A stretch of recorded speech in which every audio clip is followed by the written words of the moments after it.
After the somber funeral for my father, a prominent shareholder, my brother-in-law caught us off guard by raising the delicate topic of inheritance. The focus shifted to stocks and a substantial $5 million request, confidently asserting that my wife, the eldest daughter, and my sister was set to inherit this windfall. The revelation initially filled her with joy at the prospect of a significant inheritance. However, their excitement was short-lived when the family lawyer delivered the disheartening news that my brother-in-law had no legitimate claim to the inheritance. I, Greg Johnson, a 42-year-old office worker, reflected on my father's vibrant life. Despite his age of 78, he remained full of vitality, actively engaged in his work. My older sister, a perpetual source of trouble, led a carefree life, causing continuous worry for our parents. In her middle age, she introduced Aaron Corner, a man she intended to marry despite his youth and handsomeness. I couldn't warm up to him due to his demeanor. My sister demanded that our father finance her wedding, swiftly depleting the funds and unapologetically seeking more. A year after her marriage, tragedy struck. Our father collapsed while playing golf and passed away a few days later. Overwhelmed by grief, I found myself struggling with the funeral preparations with no assistance from my sister. After the funeral, a lawyer visited our home to discuss the inheritance outlined in my father's will. While my mother and I were already aware of its contents, my sister and brother-in-law were oblivious until then. They shockingly claimed that the stocks and the $5 million inheritance should go to my wife. Stunned and speechless, my mother and I were taken aback. The lawyer corrected them, revealing that my brother-in-law had no right to inherit. Surprised and disappointed, my sister and her husband expressed disbelief and shock. The lawyer dropped another bombshell. My sister and I did not share the same father. This revelation left my sister furious, demanding an explanation from our mother, who wore an indescribable expression. The long-held family secret had finally come to light, leaving my sister shaken and seeking answers. "I'm sorry," our mother managed to say amidst the shaking emotion. "You are the child of my previous husband. Since childhood, my sister had teased me, claiming that Dad loved her more. Now faced with the truth, she seemed unable to accept it. However, she quickly shifted her stance, suggesting that if she was adopted, she would still have inheritance rights. Aaron chimed in, agreeing with her, yet our mother firmly denied any adoption, causing disbelief. "I'm the eldest daughter, and even Dad said so," my sister angrily declared, glaring at me. In response, I felt my anger intensifying as I countered my sister's insatiable desire for more, despite the considerable amount of money our dad had already given her. My brother-in-law chimed in, supporting her claim and stating that it's natural to spend money on one's daughter. However, the lawyer intervened, drawing attention to the questionable spending, including debt repayment, and suggested reviewing the will. My sister panicked, claiming ignorance about any will. It turned out that our father had wanted to discuss and decide the contents with the family, but she had skipped it for frivolous reasons. When the lawyer proposed reviewing the will, my sister and her husband reluctantly agreed. The will clearly stated the transfer of property to my mother and me, explaining why my sister was not adopted. Her mistreatment of me and reckless spending had disappointed our father.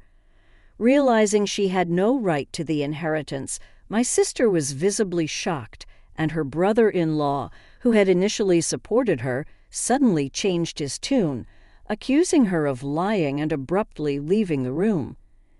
In her anger, my sister blamed our mother for not asking to have her adopted, claiming it was unfair that only Mom received the inheritance. Frustrated, she cried and screamed, expressing her disappointment. Despite my sister's outrageous behavior, the lawyer remained calm, explaining that as the biological son, I had the right to receive it all. Before things escalated further, he warned that the police might need to be involved if the situation continued. My sister appeared startled by the mention of the police, given her history of repeated theft. As my mother spoke tearfully to her, she clicked her tongue and left the room. Half a year passed, and the inheritance proceedings were completed without issue, despite some grumbling from my sister and brother-in-law. They couldn't stand against the lawyer's efficiency. My mother gave my sister a small amount of money, but I had no intention of interfering. The frustrating part for our family was that the two had disappeared.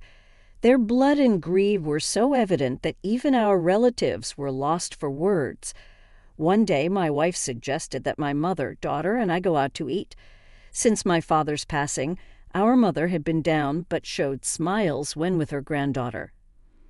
I suggested to my mother, "Why don't you live with us?" "But Rook still comes home occasionally," I added. "Sis only comes around to beg for money, doesn't she? How long does she plan to keep this up?" The reason my mom defends my sister is that she is her blood-related child, and there might be concern that if we visit our family home, my sister might cause trouble again. Understanding that, I told her to take her time thinking about it and then drove my mom to our family home. Upon arrival, we encountered something unexpected. The lights were on in our supposedly empty home. It wasn't the time for the helper to come, so we were puzzled. I parked the car, suggesting, "Let's go up and have some coffee with Mother." We got out of the car and headed to the entrance, but the moment we approached the door, a car came rushing in. "Mom, watch out." Hearing my daughter ahead of me, I shielded my wife with my body.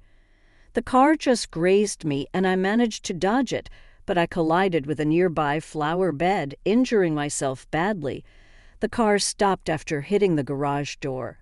"Are you okay, Dad?" My wife and daughter rushed over, supporting me.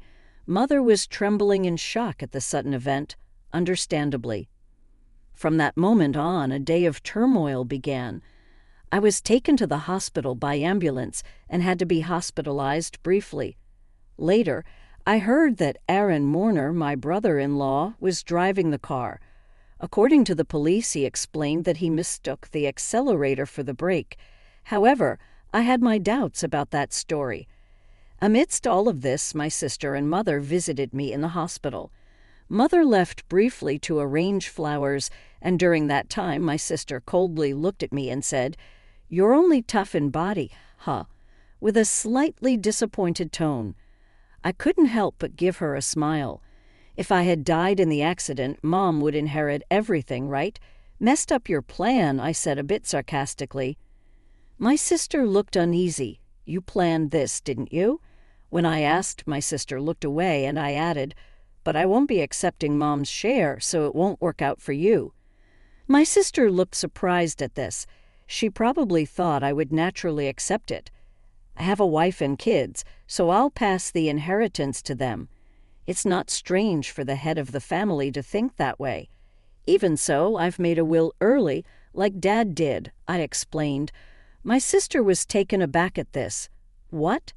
So that means—" "Yeah, unfortunately, my share of the inheritance won't go to Mom," I confirmed. My sister stared at me, then began to shake with anger.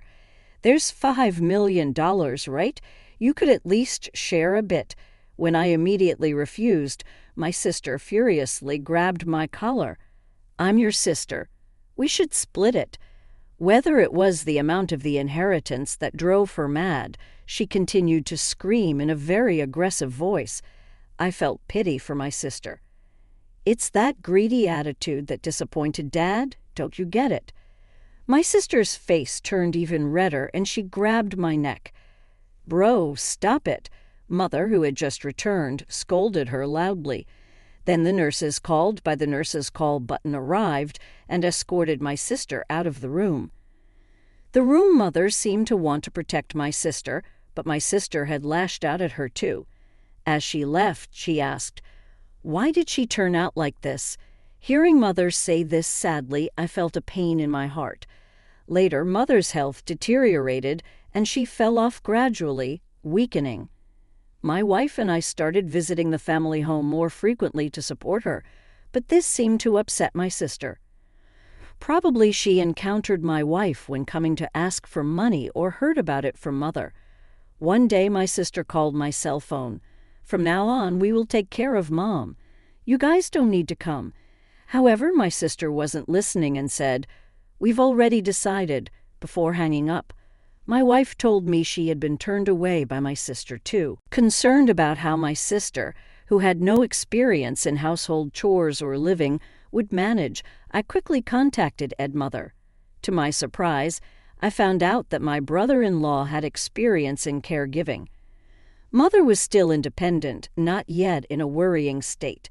This reassured me. However, within just a month, Mother was rushed to the hospital in an ambulance. It was said to be due to a medication dosage error. When we rushed to the hospital, Mother was shockingly weak. The doctors also seemed puzzled by her condition. I couldn't recall such a mistake ever happening before. Leaving my wife to care for Mother, I went to our family home, which was in a terrible state. Despite my mother's love for cooking, the usually well-stocked fridge was shockingly empty. Even the helper had been swiftly dismissed. Feeling ashamed of trusting my sister even a little, anger surged within me. Checking the safe where valuables were kept, I discovered a large amount of money missing from Mother's passbook. The passbook with the inheritance was secure in a bank locker, but there was hardly any money left for living expenses. Returning to my mother, I explained the situation and revealed my sister's betrayal. Brooke did such a thing. Mother seemed unaware of the passbook issue and showed a shocked expression. "Mom, I don't think you should let them into that house. They claimed they would take care of you, but the state of that house was the worst, and you've gotten so frail. Haven't they been feeding you properly?" I spoke with concern. Hanging her head, Mother said, "Mom, let's live together. I'll build a new house, and we can live there together." Moved by my suggestion, Mother shed tears. However, her condition continued to worsen. Despite the doctor's best efforts, they, along with my sister, seemed to weigh heavily on her. Ultimately, Mother passed away without recovering. When I went to the family home for the funeral, all the valuable items had disappeared. It seemed that my sister and brother-in-law, in need of money, had taken them. Standing in the desolate place, I was overcome with anger. I had to find a way to make my sister take responsibility for Mother's sake, and as an atonement for what she had done. The day after Mother's funeral, my sister and I met at the lawyer's office to discuss the inheritance. But as her daughter, "I'm entitled to Mother's inheritance," my sister said with a sense of superiority that made me laugh involuntarily. She seemed to be under some misconception. "Let's open the will," I suggested. As the lawyer revealed the contents of the will, my sister turned pale. "You're joking. Why, bro, you're not entitled to any of the inheritance. This is in accordance with Dad's wishes," I explained. My brother-in-law started to get angry, but the lawyer had nothing else to say except repeat the same thing. "This must be a mistake. Bro is her child, isn't she?" My brother-in-law suddenly became furious, throwing things off the table. "Are you trying to trick us? We won't let you get away with this. Give us the inheritance now." My sister accused my brother-in-law of planning to kill Mother. He glared at me unpleasantly. "I wouldn't do such a thing," he said defensively. "Why did the medication error occur then?" I asked. My brother-in-law appeared annoyed. "I don't know anything about that. It's impossible that I can't inherit. You must have done something," he accused me. My sister was getting more agitated. "I'm even behind on my condo payments," she lamented. I was shocked she hadn't rushed to Mother's side after hearing of her death, because she was busy with such matters, hoping for the inheritance. "Really, there's nothing left," my sister pressed the lawyer. "That seems to be the case." "Let me explain in detail," the lawyer explained. Ultimately, after deducting what my sister had withdrawn and sold, there was hardly anything left for her to inherit. My sister held her head in dismay. I had discussed this in advance with the lawyer. I found satisfaction with the outcome. "Stop joking. There can't be so little," my sister protested. My mother and I hadn't told my sister, but most of Mother's property had already been distributed to my children, her grandchildren. Therefore, there was already little left to inherit. However, my sister kept murmuring her dissatisfaction. I felt nothing but resentment towards my sister, who had lived off the money given by Father and now Mother, thinking she could rest easy knowing I would take care of her, but she just took her money. "You are a true disgrace to our parents." I raised my voice in frustration. "Caring for someone costs money, you know. Don't you understand?" I challenged her. "Then show me the receipt for what you spent on Mom's care. I'll cover any necessary expenses," I offered. My sister turned pale and was at a loss for words. I threw those away. "That's not good. Without receipts, it can't be proven as evidence," the lawyer intervened. During this, my brother-in-law tried to calm me down. "Greg, your sister is in a tough spot. Maybe you could help her out a bit as family." I refused. "I've been hurt by my sister for a long time. Frankly, I feel like it's karma," I admitted. "You're the only siblings, maybe just a little," he suggested, but I remained firm. I was filled with anger, and so was my brother-in-law, apparently. Dan, if that accident had worked out, Rook would have had the entire inheritance. What accident? Before I could ask, my brother-in-law started talking on his own. "Because of this, brother, things didn't go as planned. I was supposed to get a new car, but now there's barely enough money left even for repairs. My sister tried to stop him, but it was too late." "That's a pretty serious statement. You could be accused of fraud." The lawyer held a recorder, smirking at my sister and brother-in-law. "What the heck? Isn't that against the rules to do that? You agreed to our conversation being recorded at the beginning, didn't you?" Called out by his own words, my brother-in-law's face turned pale.